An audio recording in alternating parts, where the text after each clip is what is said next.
Hey, Richard, thanks for having me on. So as Craig mentioned, we do have a vertically integrated management platform. We launched Radiance Living last year, which is our management company subsidiary.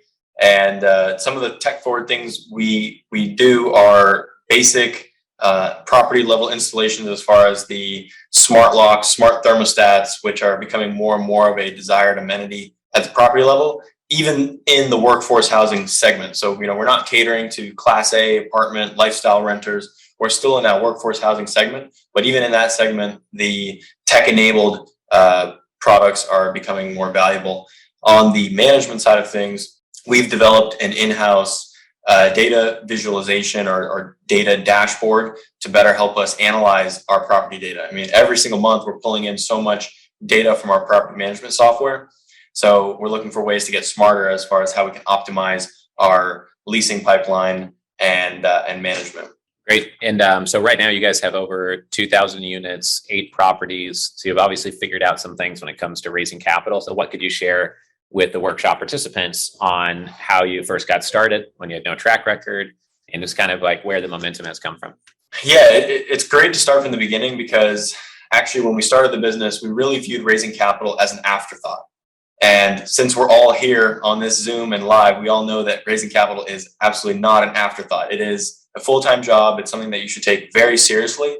And so we learned that lesson the hard way, but thankfully not too hard. What I mean by that is the first deal we did, we thought we had the myth in our mind that if you have a good deal, the money will come. So we put a good deal under contract and no money came, right? We had no track record. We didn't have relationships. And that really kicked off the capital raising journey with our backs against the wall, which I don't think is a bad thing. It's a good way to really motivate yourself to work really hard and build those relationships. But with that being said, in the capital raising game, it's really critical to dig the well before you're thirsty. And obviously that's why we're all here and not dialing for dollars right now. We're, scrambling to just call people, right? We're building our funnels, our infrastructure, our content. So that way we're attracting investors, because that's, in my opinion, the most effective way to raise capital in this new age where we can leverage social media because it really works. A lot of people think that rich people aren't online, but as we all know, they are. And real investors can be met on LinkedIn, Facebook, even Instagram, as well as the offline stuff with conferences and things like that. So I've followed Richard very closely for many years and have kind of followed the best practices of being professional, being consistent, and providing a ton of value. Well, awesome. Yeah, Josie reminded me that you guys have done a good job of using the quarterly capital raising audits, get feedback from our team, improve your materials. I had a note here just in general that your logo, we really like. It looks excellent. We'll have the PowerPoint up here after lunch. When we go through that, everyone will have a chance to see your logo for Lone Star Capital there. But I wanted to mention that. And then also the importance of building out the team. I think a lot of people try to be the person raising the capital while they're also finding the deals, negotiating the deals. And you just kind of have to do that when you start out. But then reinvesting in your investor relations team, I think, is really critical.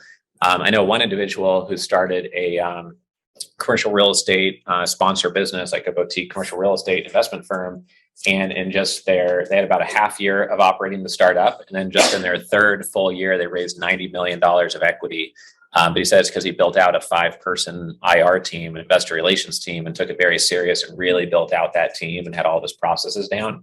And that's very unusual. That's like an anomaly thing. Most people, like you heard Dave speak earlier, they start by raising 4 million. The next year, maybe they raise 8 million, then maybe 10 or 12 million, and they grow, they build up. And that's why it's so dangerous to say, oh, I've never raised capital, but when they do this $100 million deal, or when they raise a $100 million fund or $1 billion asset, because that's just not how even people like Dave have raised $600 million. That wasn't just last year.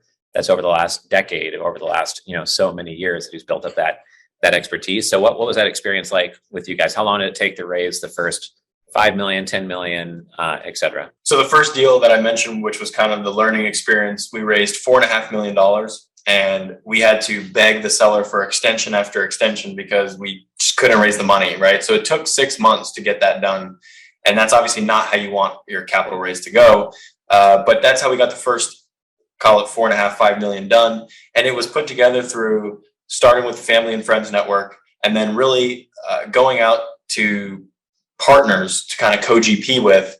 To at that point, right, it was our first deal, and we did not want to be greedy. We kept in mind that the most important part about this deal was getting it done, because it would set the groundwork for getting many, many more deals done. So we were very willing to share in the GP, to get partners in, and to grow our business. So that was the first one.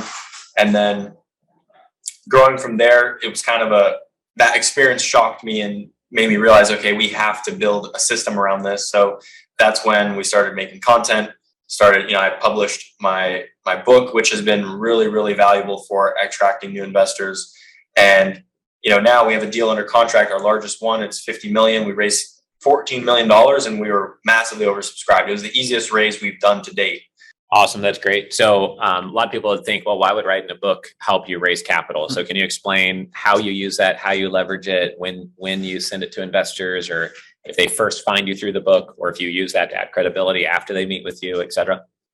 Yeah. So we keep track of where our investor leads come from. And a lot of our leads come from LinkedIn, because we post daily on LinkedIn. I'm a really big fan of LinkedIn. And then another big source is guest podcasting, which I think taking advantage of another person's network through their podcast is huge. And then finally, the book, which we're talking about now, which is surprising. Among those three things, how could the book be as powerful as those other mediums? But it really is. If someone's willing to spend 2 hours with you, meaning reading your book, it's a very warm lead, and that they're ready to take the next step. And aside from so the way I described it there, it's more of a mid-funnel tool where they kind of already know you, and now they're willing to spend the 2 hours with you. But the book is also used as a top-of-funnel tool because it builds instant credibility. And as Richard says, you can use it as an oversized business card. So you can hand it out at a conference. If you're just showing up to a meeting and just say, hey, here, I thought this book would be valuable to you. And they may never read it, but you're going to get a ton of benefit from it. Right. Awesome. And how much money and time did it take to produce the book? Yeah, that's a great point, because today a book is very easy to do. I wrote it in about 2 months, had some of my team edit it with me, and then I self-published it through Amazon for basically free. So I don't think there was literally any cost but my time. And Amazon prints on demand, so you don't have to manage printing and storing inventory, right? Just, people buy it, print and ship, and it's a really good way to go. Awesome. Great. Appreciate you sharing all that. And I liked your comment earlier about not being greedy short-term if you're trying to build like a big platform. I was just listening as part of our work for billionaires.com, an Audible book on building the Home Depot. I think it's called Built from Scratch. And one of the founders talked about how from the very beginning, they were looking to open 1,000 stores. So they did everything with that in mind. It's not about trying to make a whole bunch of money on the deal you're doing right now. And a lot of people say, oh, well, we couldn't do performance fees only because we have these costs, or we can't do this because then we won't make enough margin. But it's all about just building the reputation with investors, building your track record, building your team and skill set.